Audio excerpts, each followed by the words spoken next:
शिव पुराण में लिखा हुआ है, भगवान शिव स्वयं कहते हैं समस्त पुरुष रूप हो और हे भगवती तुम समस्त स्त्री रूप हो, क्योंकि मेरा और तुम्हारा चिन्ह पूरी सृष्टि में, हम शिव पुराण के अंतर्गत कह रहे हैं, जितने भी पुरुष हैं सब शिव स्वरूप हैं और जितनी भी स्त्रियां हैं सब नारी स्वरूप हैं। अब आप किस स्वरूप में महादेव जी को देखना चाहते हैं? सर्व रूप में या रुद्र रूप में या शांत रूप में? किस रूप में? जाती रही भावना जैसी प्रभु मूरत देखी। प्रभु कैसे? तुम्हारी भावना जैसी वैसे।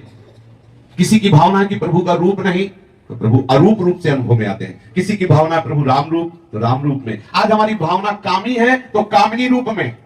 प्रभु के सिवा ना कोई था ना है ना रहेगा। हम जैसी भावना करते हैं वैसा आज है। वास्तविक शिव का स्वरूप देखना है तो खूब शिव शिव शिव शिव रटो और वो कृपा करके अनुभव करा देंगे। वो वाणी का विषय नहीं, जो वास्तविक शिव का चिदानंद स्वरूप है वो अनिर्वचनीय है और वो स्वयं दिखाए तो आप देख सकते हो किसी की सामर्थ्य नहीं।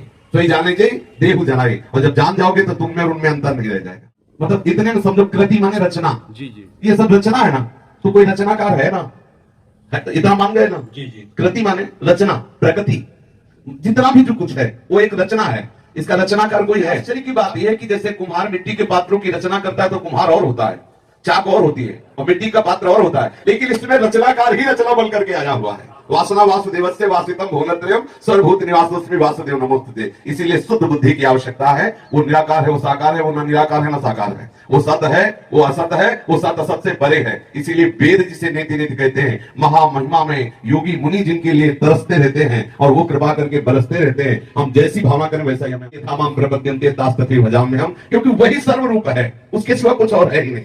ये बात समझ में आ रही है?